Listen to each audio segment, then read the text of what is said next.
Well, hello and welcome to the show. I hope you are having the best day. Like the kind of day where the sun is shining, the birds are chirping, and you say to your teenager, "Hey, it's time to stop playing video games and come and play Uno with your mom." And he says, "Great idea, Mom. I'm going to log off right now, but you'd better be careful. I'm going to make you pick up four." No? No, that day isn't happening for you? Me fucking neither, dude. And I know you might be like, still, Una? We're still talking about kids and screen time? Can you like get a diary or something so you don't have to process your personal problems on the show? Or if you're going to do that, at least make it weird and sexual? No such luck today, my friend. You are going to have to wait for that show because today we are talking to Katherine Martinko, the author of Childhood Unplugged. And yes, she's going to tell us about how much screens our kids are using. And yeah, it's going to totally freak you out. But also, we're going to talk about some really practical ways to wean them off a little bit. And I have always been in the camp of like, yeah, no screens. Great idea. Let's do that. But totally, that's unrealistic, right? After reading Catherine's book and talking with her today, I feel like I've had a little bit of a vision of how this could actually happen in the modern world without feeling like you or your kids are missing out on anything. And in fact, it could be a huge gain. Check this out. It's time to get your head out of your ass and start creating a life of no regrets. Whether you want to lose weight, get rich, or manifest a hot threesome on the beach, you're gonna want to turn this up. This is Goals, Grit, and some woo-woo shit with your host, best-selling author and professional butt kicker, Una Duncan. Katherine Martinko, thank you so much for being here. Oh, it's a pleasure. Thanks so much for having me. Yeah, I'm super excited. I am about halfway, 3/4 of the way through your book right now. And let me tell you about the first thing that really have had me, when you're reading a book and you look up and you shout to someone in the room, "Did you know that blah, blah, blah?" So here's what I did. Did you know that the average child spends less time outdoors than the American inmate? That cannot be true. I know that's a crazy statistic. In fact, U.S. inmates are allowed to have 2 hours of outdoor time each day, but in Canada, they only get one. So, whoa. I guess the ratio is a little bit better for the Canadian kids to the inmates, but it's still not that great, all things considered. But yeah, there's definitely something wrong, right, with things when our kids are spending less time outside than our inmates. Yeah, and one of the saddest parts is where you referenced the inmates were asked, what would you do if your outdoor time was reduced to an hour? And they said, oh my gosh, that would be torture. That would be horrible. Yeah. And yet that's what kids are doing.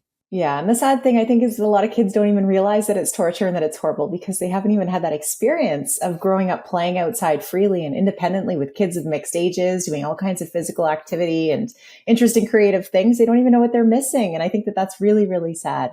So do you think it's that if given the, because, I know this is the truth for my kids, if given the opportunity between screens and just numbing out and be like, versus playing outside, they will choose screens. However, once they play outside, they're in such a better mood. And I often point out to them, I'm like, look how much better you feel. And then if they're on screens and they're numbed out, I'm like, I know you would choose this, but how do you feel right now? And adults do this too, right? Adults do this all the time. So how can we help children pick the thing that's actually going to make them happiest when even us as adults, we often can't do that? Well, I don't think the kids can really make that choice themselves. It really is hard. We are presenting them with this decision to be made between this thing that will often offer them instant gratification. Like you can get sucked in immediately and have a blast on that device or think you're having a blast, but it really is sort of a superficial kind of fun. You're watching someone else's memories instead of making your own. As parents, we have this responsibility, I think, to pull back and remember the things that really mattered to us when we were kids. The best kind of memories that we have are probably playing outside with friends. No adults in sight doing things. It's just that we came up with ideas that we had for ourselves. And I do think that we have to sort of set up the environment for our kids to encourage them to do that. So we do that by minimizing the screen time, by making it a little bit harder to access, and then by making the outside world and the analog environment look stimulating and exciting to them. And we do that through a broad range of ways. I mean, we can get things in our house like loose part toys, craft supplies, games, musical instruments, theater props, sporting gear. You can put that inside. You can put that outside. You can do all kinds of things to try to make this environment more appealing for them. But you definitely have to create some strict rules around screen time in the home if you stand a chance of getting them off it, because it's just too hard to resist otherwise. You were talking about setting kids up for this kind of play, but there is a part of your book where you say, we can't overstructure that. And it kind of reminded me of, or maybe you made the analogy and I'm claiming this thought, but how we take everything out and then try and put it back in. And it reminded me of, formula. They're like, what's so good about breast milk? Let's try and engineer this and put all the vitamins in this stuff. And so you talked about the type of play that adults are trying to engineer for kids right now that should have the same effects, like you wrote guided emotional freeze tag, which I thought was such a funny example of the kind of a thing that we get kids doing because we think it's going to be good for them. So can you talk about why us making them do things like guided emotional freeze tag just doesn't work as well as letting them go outside and get in fights with each other and make up, et cetera, et cetera? Yeah, I think that came from a wonderful interview I had with Lenore Skenazy, who's the founder of Let Grow Foundation. So she has a lot of really amazing analogies and descriptions of play. And I think as parents, we need to sort of view play as this evolutionary foundational thing. Like kids actually need it in order to develop optimally, but we have removed it from our children's lives and kids are playing less than ever. I mean, the average American kid is only playing 4 to 7 minutes outside every single day. And 1/3 of kids in Canada don't even play outside at all. On an average day. So this is like a complete shift in terms of the way that children used to grow up and used to learn things. And this is how they learned how to function in the world, how they learned to use their bodies and how they used to communicate. They learned how to communicate with other people. So you take that out and you end up with a child that's kind of developmentally, emotionally stunted, physically stunted, all kinds of things that have been taken away from them. And parents are starting to realize that there's something missing. And so they're trying to reintroduce it, but in this really highly contrived kind of way through these hyper organized activities that they're doing in school settings or they're doing as part of extracurricular activities. And honestly, it is so much more work for parents. It's so much more work for teachers to try to orchestrate this. And it's not that much fun for the kids. Most kids do not really like to get dragged along with these contrived concepts in these games. They would probably rather just be running around outside with a horde of children of different ages from the neighborhood, just making up their own games where there's no adults around to referee or tell them what's right or wrong. Or intervene in any way, tell them to stop, doing risky things or stop being too loud or whatever. So I do think that if we could all just chill out and relax a lot more, I think that the kids would have a lot more fun. They would learn a whole lot more in the process. And the parents would just be able to enjoy their own lives a little bit more because they wouldn't be trying to micromanage the kids at the same time. Oh, yeah. Yeah, absolutely. It's when you're talking about the horde of kids roaming around the neighborhood. I mean, I certainly had that in many of the neighborhoods that I grew up with. And I haven't seen it a lot. Here and there, but not so much, where there's just the kids just owning the streets and every now and then a car would come and you'd yell, car, and everyone would be irritated that they had to leave the street and stuff like that. So is that not happening because are there too many cars? Are we all just inside looking at our screens? Are the parents just too terrified of kidnapping because of the accelerated news cycle? Or is everyone in structured extracurricular activities now? Or is it a combination of all these things? I would say it's a combination of all of those things in certain parts of the world. In my town, that's not the case. I mean, there are lots of there's a lot of over scheduling of children's lives and whatnot, but we have tons of kids playing in the streets. I have 3 sons of my own and their friends are always coming over and there's kids playing hockey in the streets, yelling car as soon as the car comes by. So I do think that you can kind of try to create that neighborhood, that village, wherever you live. And when I was researching my book, I talked to people that lived in rural areas. I talked to people that lived in urban areas. And it was so interesting because parents in both places thought they lived in the perfect place to keep their kids off screens and just, grow up in kind of a more offline analog world. So I think that, yeah, you can always find your community. There are people who will not see the world the same way you do, who will be a lot more paranoid about the statistics about kidnapping or, would rather their child play organized, hockey or, volleyball or whatever it may be instead of just play freely. And that's fine. Like they can do that too, but it's good to have a bit more. It's good to have a bit more of a balance. And I do think that you can find people to do that with your kids if you start looking around the neighborhood and make it clear that your home can be a gathering place too. I found that that's really helped. So opening up the doors to my home, putting interesting stuff outside for kids to do and making it clear that everybody's welcome to come. I often look out my window and actually this is a funny story. Last summer I looked out my window and there were 2 kids on my trampoline jumping. And my dad was visiting and he stopped and looked. He said, those aren't my grandsons. These 2 boys stopped and they said, no, but we're their friends. And they just kept jumping. And then, we walked on. But I don't know. You can kind of make that happen, I think. I mean, I bet you there's people listening to be like, oh, liability. Yeah, that would definitely be a concern. I mean, I knew the parents of these two children, but you shackle yourself completely if you become totally obsessed with liability. I think in Canada we have fewer concerns about that than in the US. We're a bit of a less litigious culture, perhaps, than in America, so they do have to deal with different issues. But I don't know. I think that it's absolutely tragic that we are letting the children suffer as a result of our fear of what could possibly Fear. go wrong, and you can't live like that. Yeah. Less litigious, but colder. Do you think that's why we spend less time outside? Both inmates and children? I don't know. I mean, I don't Yeah. think there's any such thing as bad weather, just bad clothing. So Bad I outfits. tend to send my kids outside no matter what the weather is. And winter has a lot of fun things to do. You've got snow to play with, and you can Oh, do for all sure. kinds of stuff with that. Yeah. Well, Catherine, maybe people might be curious. Tell about you. You live in an analog household. Is that how you would describe it? I would Tell describe a it little bit. as, digital minimalist. So I think it's important to clarify up front. I'm not anti-tech. I very much like modern technology. I think it offers amazing benefits to my life and to my kids' lives in certain ways. It's a tool, not a toy.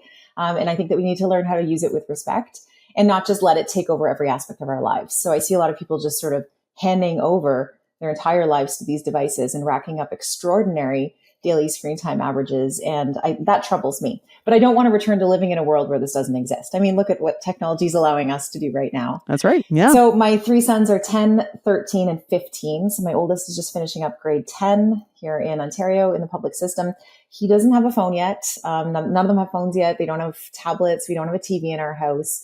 My husband and I each have a smartphone, and then we have computers. I have a laptop for work, and then there's a desktop computer in the common area of our home. There's no TV. I said that already. So basically, my kids, they have access to the internet. Like, they can certainly look stuff up on the computer anytime they want. They love using YouTube for cooking tutorials, and my one kid's into botany and growing plants. So he's always looking. He has a new sourdough starter, so he was just watching videos on how to use that. So they're not completely disconnected. They also use iMessage from the desktop computer to text their friends, to make plans, to meet up. So there's sort of this independent conduit for them to have that communication without needing me. But that's where it stays. It's sort of, there's a bit of friction that I try to consciously introduce into their lives to make it a little bit less convenient for them to, check and text people. They have to actually come into the house, sit down at the computer, and then that's where it stays. So the big question, of course, is when is the oldest one going to get a phone? Likely when he turns 16, which is going to be in a few months. That is the recommendation made by Dr. Jean Twenge, who I really like, great researcher from San Diego University, who's one of the sort of OG researchers on the topic of screen time affecting an entire generation in a negative way. She's done a ton of work on this. And she says that having a smartphone should be on par with having a driver's license in terms of the level of maturity that's required to handle one. So that guideline sort of became my own. I think it's really smart. That being said, there will be no social media access whatsoever. I don't think kids should be on social media, not before the age of 18. They should be well past puberty, ideally out of high school. So that's kind of what our approach has been. It's been working just fine. The kids, we also live geographically centrally located in our town. So the kids are quite close to both of their schools. They can walk on their own, go to their extracurricular activities. So I haven't had to deal with logistics, like having to pick kids up at a certain time, get them somewhere else. There's little workarounds too that I think some families could benefit from, which are just having a quick discussion every single morning before people head out, on their days, to talk about who needs to be where, at what time, where everyone's going, just a refresh. Because even, culturally, we tend to just rely on the phone. We know we can always reach someone. And so instead of that, you can just start trying to make plans in advance, and it really helps. Absolutely. And then you've got, communication is a bonus. You know what, Catherine, I love that you addressed certain things there. For example, that they can communicate with their friends without having to go through you. Because that is something that I was finding was bothering me, that I was like, oh my gosh, get this kid a phone because my phone is blowing up with communications between their friends. So you said you have Messenger, but you don't. And actually, you said that they're not going to get social media until they're 18 and out of high school. I thought I saw somewhere that you do let them have social media, but they only can access it from that centralized computer in your home. Did I get that wrong?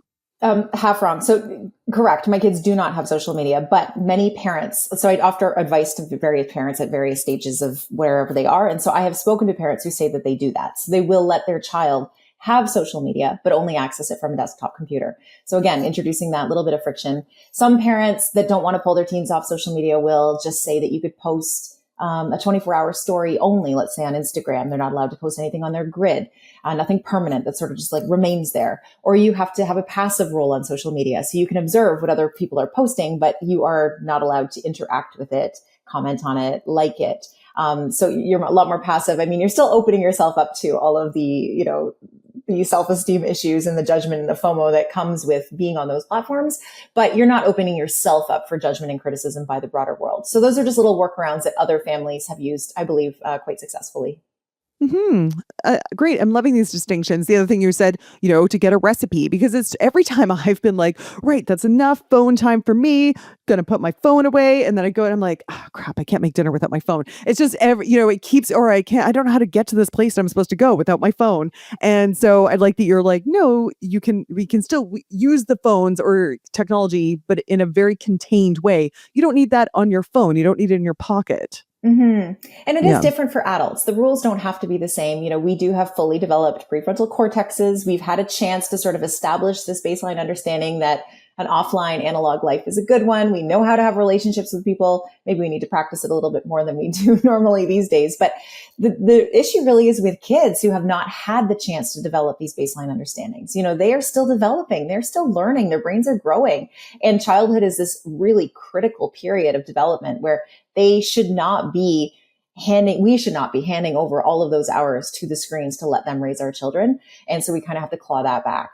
As adults, it's easy to feel guilty about the amount of screen time that we have. I mean, maybe we should, depending on what the situation is, but I do recognize many parents have to use their devices for work, for cooking, for calling people, for running a calendar, whatever it may be. There are reasons to use those devices, and don't feel bad about it. Just, batch your tasks, try to be fully focused on your kids and give them your full attention when you're with them. And you can also vocalize what you're doing. That's another piece of advice that's often given by screen management experts. They'll just say, tell your kid what you're doing, so that, because from their perspective, you're just on that device, especially if they're little. They have no clue what you're doing. But if you're sort of saying, we're going to find something to eat for dinner, we're going to FaceTime grandma now, it helps them to sort of understand how that device is being used.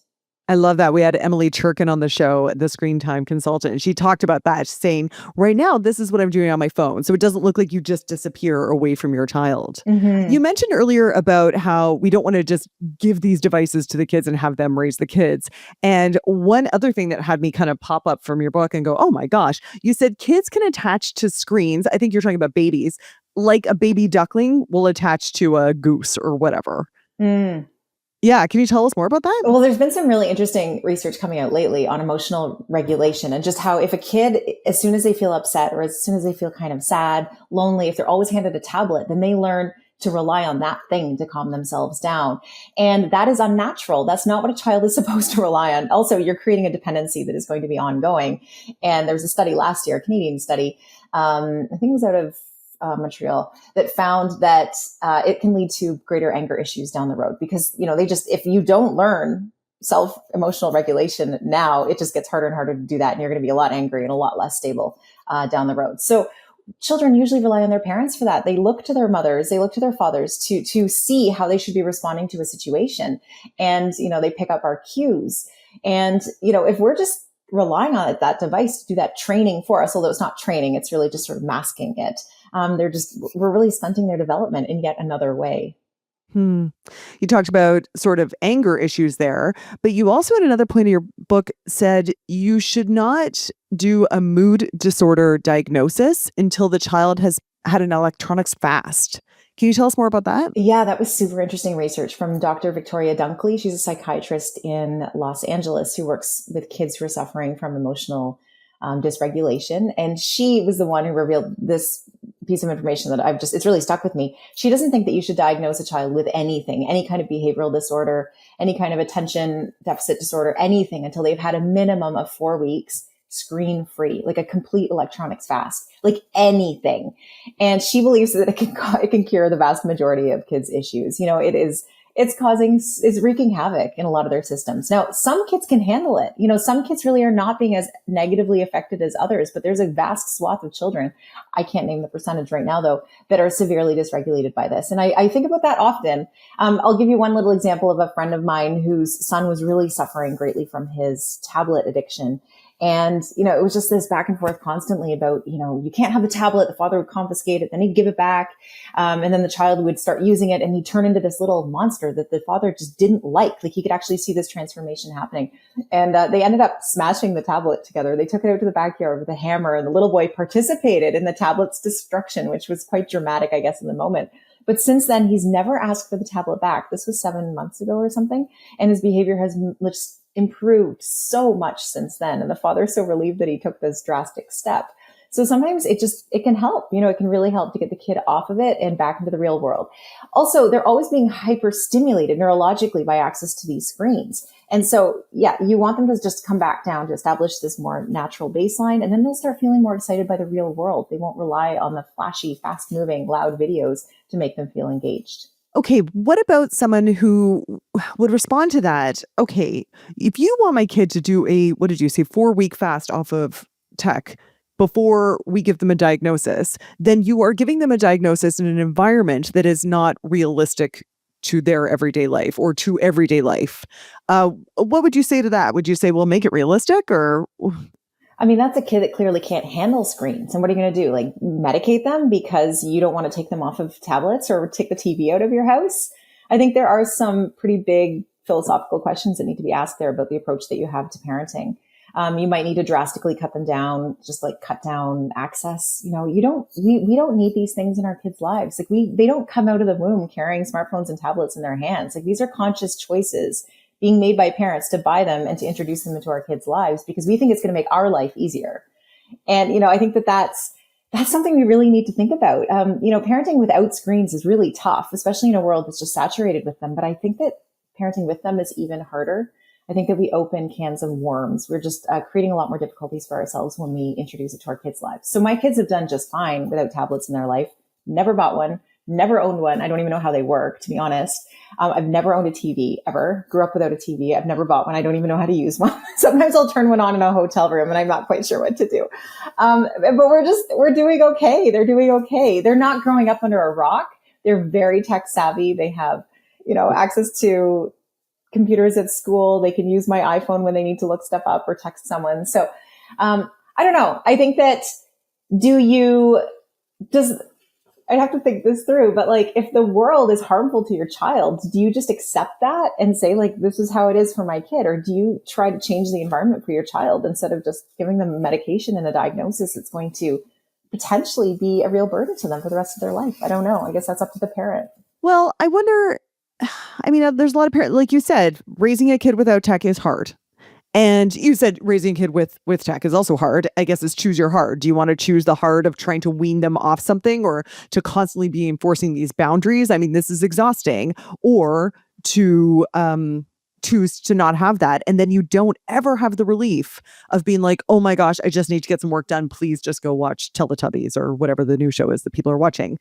A lot of people would say that that's a privilege to be able to live tech free. You think about single parents who let their TV be the babysitter so that they can do their jobs, their second jobs or whatever. There's lots of people who would say, okay, nice for you if you've got all this bandwidth to, think of freaking crafts all day long. Not all of us have that. What would you respond to that? I see what you're saying. Like, parents definitely need a break. I'm not saying that so why do we think that screens are the only way for a parent to have a break? Like, that to me seems strange. Like, these are new. This just came out 15 years ago. Even less than 15 years ago was when the tablet first came out. So like, what did parents do before that? What have parents done for time immemorial?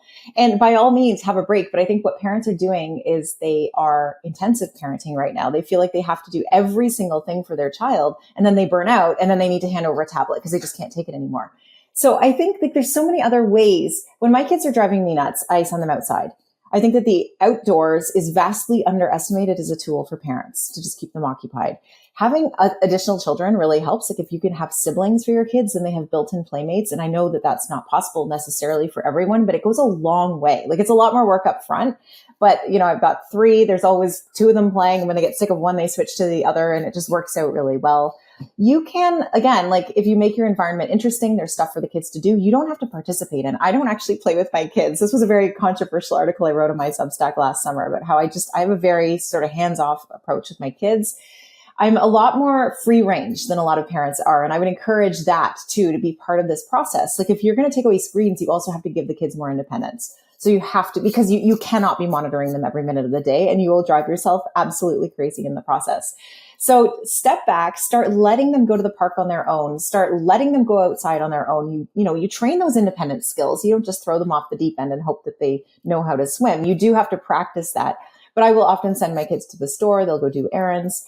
And then you can also embrace boredom. Like you don't have to do anything and they don't have to do anything. Like if you need a break, sometimes I will just go to my room and close the door and take a nap. I mean, my kids are a bit older now, or I will go to the hammock and read a book for a little bit. And my kids will just understand that's kind of how they'll have to find things to do on their own, and they do. So we don't need to micromanage them. We don't have to be there all the time. Unless they're really little. That's, of course, a different situation, in which case it's a lot easier to parent without screens when they're small because they don't know what they're missing. And it doesn't take a lot to delight them. Okay, so for those kids that do know what they're missing, those kids who were brought up with tablets or whatever, how would you suggest starting to make this transition? I think you mentioned a tech Sabbath, but then I think you also talk about just going cold turkey. What's the best way to go about this? I think as a parent, you need to think about what you want, what outcome you actually want. Like how bad is the problem? What's your ideal situation? Kind of what's it going to take to get from where you are to what your ideal is? So I would say, I think cold turkey is a really effective way. Like I think that when you keep the tech visible and accessible, and yet you tell your kid they can't have it, it's really hard. There was a wonderful analogy I read recently about, a tablet's like having this brownie that's in your cupboard, but you're giving your kid the broccoli. And it's like, why don't you want the broccoli? But the kid knows the brownie's right in the cabinet. Like, please give me the broccoli. So like that child who smashed his iPad, once you know it no longer exists and is no longer accessible, it becomes a lot easier just to find other things to do. That's what you do with anyone who's suffering with an addiction. You're not going to stock junk food or alcohol or different things in your house if you're trying to stop yourself from using it. So I do think that goes a really long way. You can also swap out smartphones for simpler phones, especially if your kids are a bit younger. So I like to tell parents it's completely fine to change your mind. Like you can say no to these things. You can come to your kid and say, based on new information that I've acquired, things that I never knew before, I made a mistake. I bought you that phone before I should have, and I realize it's now too soon. We are going to change the rules in our household surrounding tech use, and you can give them a basic phone. You should always aim to give the most simple form of technology that's required to accomplish a task. So one thing I've never quite understood is like, why do parents go out and buy a smartphone if they want to be able to talk to their child? Like, by all means, I'm not contesting the idea that you need to communicate with your kid. Well, maybe I am. I do think that parents need to give their kids a little bit more independence and privacy, but give them a simpler phone, and then you can still text them, you can still call them, but it's not going to have internet capability. So that's another option. You can certainly do that. I don't know. We got a landline in our house. So these are other ways. Like I recognize that they need to be able to reach me when I'm out, and I need to be able to reach them when they're at home. So we use the landline. It sounds totally archaic, but I know a lot of families that have started to introduce that into their homes, and then just creating really strict rules for phone-free times and spaces in your home. So when my son does eventually get his smartphone, it'll never go in his bedroom. He won't be able to use it when he's doing homework. There will be no phones at mealtime. There will be no phones when his friends come over to play. I'm really strict about that. No screens during playtime with other friends, because why else would you be inviting someone else? No screens in the car, I think, is actually a really great rule to have, which sounds counterintuitive. But the car is such a good opportunity to connect with your kids and to talk to them and catch up on their days. And I have found now, as the mother of two teenage boys, 13 and 15, that some of the best conversations we have happen in the car when we're driving at night, when they're looking straight ahead. We don't have to make eye contact. There's something really warm and intimate about that setting. And if they had phones and were on them, there's no way that we would go that deep. Agree. So why are you going to let your 16-year-old have a phone? For what purpose? Because it does sound like you've got it kind of figured out how to meet all these needs without one. I'm really struggling with it, to be completely honest. Yeah. Does he really want one? He really, really, really wants one. And in the recent weeks, there's been like emotional blow-ups, and he's been crying. Like, no, he hasn't been crying, but he's quite angry and he's quite distressed about it. Because I had told him that I was thinking about walking that back and just getting him a much simpler phone. He does have a bit of an issue with his best friend having an Android phone because he can't use iMessage from the computer to text his best friend. So that's been a real obstacle. He's often having to borrow my phone to make that, send those messages or make those calls. And so, and he had suggested, well, could I have Snapchat on the desktop interface on the computer to be able to message my friend that way? But that's a hard no. Like, that's absolutely not something that I want to do at this point. So I don't know. I am still trying to work it through. I've been talking to a lot of different people about it, trying to figure out what the right question is. And I don't know. I don't have it all figured out. I'm learning as I go. And as I get older, it definitely gets harder. It's a lot harder. It does, because, at some point in your book, you say you have to ask yourself whether the tech is amplifying your life or amputating. And if I ask my kids, they would say, hands down, this amplifies, because, my younger one is the Snapchat world. I don't know what the hell's going on, but it's a whole thing. Like, people are dating, it's a big thing. And Discord for the other one. And these are platforms that I'm completely unfamiliar with, which is a little bit disconcerting, right? I'm like, my kids, they don't live in those worlds, but they spend a lot of time in those worlds that I don't know anything about. So here's my question. You did a recent Globe and Mail column where you recommended, when you're talking with your child, as you are, as I am, that you, instead of doing if it's you against me, it's us against addictive technology. And my question is, how do you get them to the point where they want to smash their own tablet? I mean, how do they realize this when in their mind, they're like, this is the best thing in the world. Why would my mom ever be against this? She's just mean. I don't think you're going to get them there. I mean, if you do, that's fantastic. And you have a very unusual teenager and you're lucky. That's going to make your job a lot easier. But what is our job as parents? It's not to necessarily convince our children that we are right. It is to do what we know to be right, even if they are resistant. And, I tell my kids, this is hard. It is hard sometimes to be that parent who's going against the status quo and to just, almost sort of impose my philosophy on them. And then they're the ones who have to go out into the world and actually execute it and be the person who's different from all of their classmates. But I mean, parents and families resist a lot of things for a lot of different reasons. Like, there are kids who dress differently for religious reasons. There's families that behave differently for cultural reasons and eat different foods. And in this case, this is a philosophical difference. And they don't have to agree. My hope is that someday they will look back and recognize that what I was doing was my best effort, based on the knowledge that I had and the research that I have been doing, and that they will thank me for it. I think already they are starting to see some of the benefits. One technique that I like to do is sort of flip the script on them a little bit and ask them, like, when they're really complaining about not having Snapchat or whatnot, I can say, how's it working out for your friends? Like, give me some stories about what's actually happening in your immediate friend circle. And inevitably they have horror stories of, just in their own high school, ridiculous situations that are going on, incidents of cyberbullying, of clipping, like where you're getting non-consensually filmed. And then these videos are being shared with the entire school. Like, there's very inappropriate things. There was one incident, won't get into detail, but it was a video that was taken that should not have been taken. And one kid walked through the school cafeteria and told everyone to turn on their AirDrop, and then just sent the video to everyone in the entire school. And this caused catastrophic damage to one particular child. And so all it takes is a few examples like that. And they say, oh, right. Yeah, I'm really glad that wasn't me. If that had been me, then that would have been totally terrible. So I think the kids know that there are a lot of inherent problems. I think a lot of kids do want help. It's so interesting. There was a really great study that was done, I think, last year that looked at 1,000 American teenagers, asked them what they actually think of social media. And 47% said that they would delete TikTok from the face of the earth if they could. Like, they wish it didn't even exist. And 43% felt that way about Snapchat. So these kids are often on these platforms just because that's where their friends are. It's not that they actually want to be on them at all. They recognize the inherent harm in these platforms. So again, what's our job as a parent? Is it just to go along with everything that everyone else is doing? Or is it to, as I'm trying to do, maybe, in a flawed kind of way, a messy kind of way, what is a good workaround? Like, how can my son communicate most effectively with his friends without me actually buying into that social media world, which I just know not to be a very wholesome, great place for him to be. I think that's great that you made that pointed out that there's families who behave in different ways all the time for philosophical reasons. And like, we are a vegetarian family. And sometimes my kids will report, oh, I got made fun of at school. And I'm like, well, whatever, because they can deal. And that I feel so grounded in that it doesn't faze me at all. So that's interesting. That's how I feel about social media. That's great. Yes, I love that. Thank you. Thank you for that.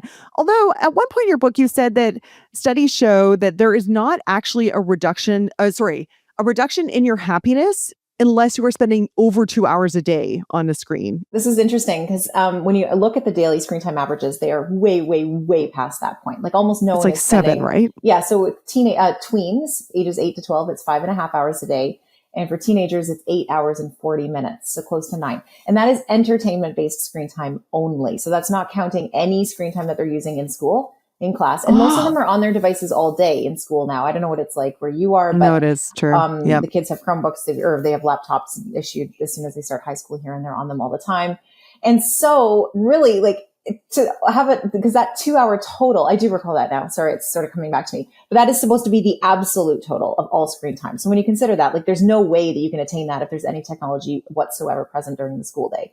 So I think that if there's tech during the school day, which there shouldn't be, it should be limited. I mean, we need to be managing it a little bit more effectively. Then it becomes even more urgent for us as parents to be restricting it outside of the school hours and to be protecting that screen-free time.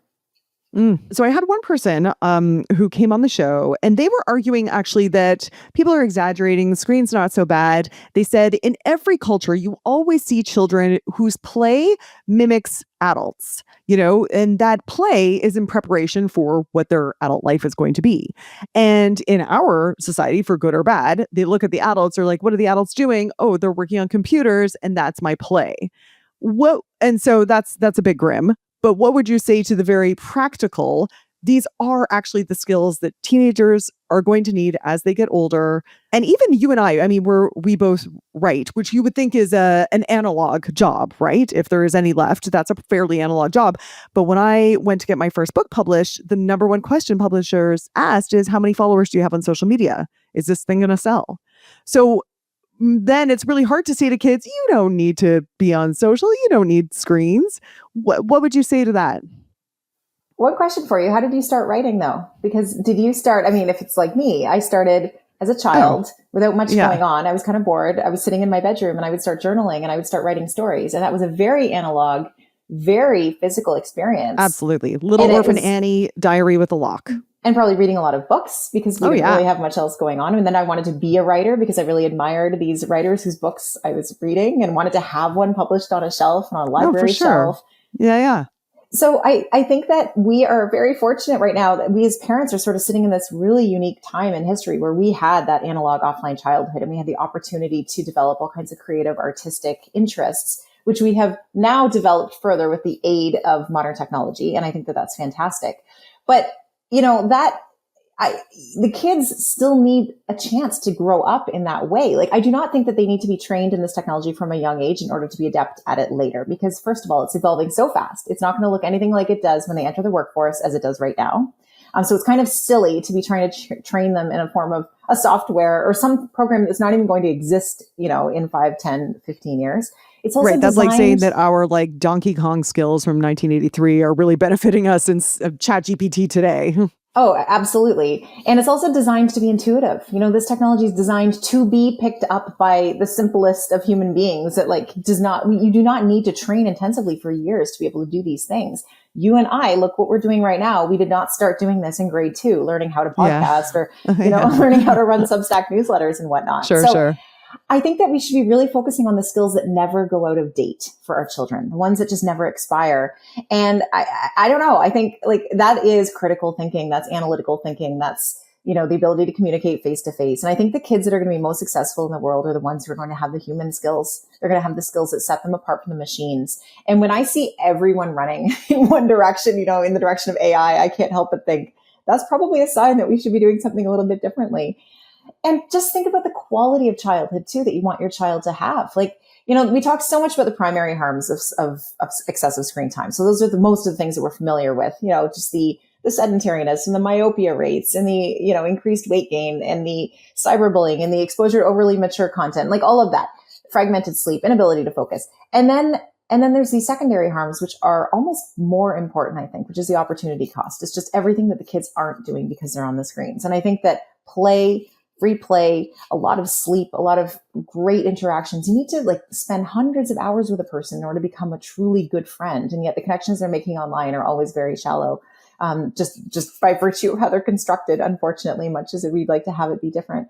So I don't know. What kind of life do you want your kids to have? I'm sure that your child could grow up on screens and still, be successful in certain areas. But that to me just seems like a stunted form of a childhood. And I just want more for them. I want them to have better memories, more experiences in the real world. And just to sort of remember the things that I remember being the most wonderful about me growing up. Do you have any stories of readers who've read your book or follow your work and they've made some changes and it worked out really well for them? I hear a lot from readers. Yeah, certainly. People get in touch and tell me that they've been inspired to phase out certain technologies or not introduce them at a certain age. I get a lot of comments from my Substack newsletter. So that's been growing very rapidly over the last 2 years. It's called The Analog Family. So I just heard from a mother today, actually, an email from a woman who said that she is embarking on her first summer without hiring a part-time nanny for her kids because she's going to let them just be bored and just play freely. So I really hope that works well. But she said that my book and my Substack had both been a significant influence on that decision for her. That's amazing. Amazing. And I love the story about the kid who smashed his own iPad. That's awesome. Cool. Well, Katherine, anything that you want to say to anyone who's listening here who feels curious about this? Maybe they're not 100% ready to go cold turkey, or should they just read your book? What's the next best step? I would say definitely check out my book and check out my Substack. The Substack I try to publish once or twice a week. And I feel like on that platform, I'm starting to shift a little bit more toward talking about adolescents and teenagers because my kids are getting older. And I think that that's an area that's often overlooked. There's so much discussion about young kids and tech in their lives, but often teens are overlooked as this age group that's just, it's too late. A lot of people are throwing up their hands and just saying, there's no point now in walking it back. They're already well established, but I think it's never too late. You certainly have to give them a chance if you can. And I think that, so that's a good place to look. And then there's obviously lots of talks on my website. You can check it out, katherinemartinko.ca. If you go to the media page, you can see various talks and presentations that I've done if you want any more information. And I'm always available to come and give talks to school groups and groups of all different sizes and makeups. So happy to do that. That's awesome because when I asked you, how can we get our kids in it's us versus the invasive technology versus you versus I was really hoping that you were going to tell me about some great documentary like Super Size Me or whatever that's really, easily consumed that I could just plop my kids in front of. I realize the irony of what I'm saying here. And that it would basically tell my kids and shock and awe them and to be like, oh my God, these phones are horrible. So no. Well, I will tell you, Jonathan Haidt's book, The Anxious Generation, which came out last year. There is an updated version of that written for teenagers that's going to be coming out this fall. So it's called The Amazing Generation, and it is directed at children to try to get them on board with all of this too. So I think that's a harder sell. It's just like I've given talks to teens before in schools, and I sometimes feel a little weird about it because it's not their fault. Like this is not their problem, and yes, they're at an age where they need to start thinking about their relationship with these devices. And many of them are, if anything, they're probably feeling distressed by it and not quite sure what to do. But I do see it as a parental responsibility. This is something that we need to tackle as parents and need to think long and hard about. And the example that we're setting for our kids, because as you mentioned, they take their cues from us. They learn what to emulate from us. And if phones are our most important companion in the day to day, that is what they are going to learn to prioritize as well. And I don't think that that's what we want. We don't like it as adults. We're struggling with it and they may as well. So. For sure. Set an example and hopefully you'll get there. That's awesome. Well, Katherine, thank you so much for chatting with us today. I really appreciate it. Oh, it was my pleasure. Thanks so much for having me. Well, dudes, I'm a little torn about this screen stuff. Don't get me wrong. On the one hand, I am definitely disturbed by my own phone/screen use. And even more so when I see my beautiful boys acting like absolute junkies when I tell them to just put their phones away. My mama bear alarm is going off about that for sure. For sure. And there's also a part of me that's just like a little creeped out by the return to the good old days narrative that almost always means more work for women. And I'm really glad that Katherine clarified that she doesn't take responsibility for entertaining her kids all the time. But sometimes the no screen thing reminds me of the whole like trad wife movement. And, a few years ago, we were all convinced that there were chemicals and everything, and we had to make everything organic from scratch or we're poisoning our children. If I was Carrie Bradshaw, the voiceover right now would be, I couldn't help but wonder, is screen time the satanic panic of our generation? I would love to hear you weigh in on that. And you don't even need to be on social media or anything to do that. So all you got to do is scroll down and hit the Speak Pipe link in the show notes and send me a quick voice message. I would love to hear what you think. All right, I'll see you next week. Hey dude, thanks for listening. If you like this episode, make sure you're subscribed so you can get the next one. And by the way, if you rate and review this podcast, it really helps me get found by other people who need some goals, grit, and some woo-woo shit. And be sure to connect and DM me at Una Duncan on Instagram and let me know what you thought of the episode. Chat soon.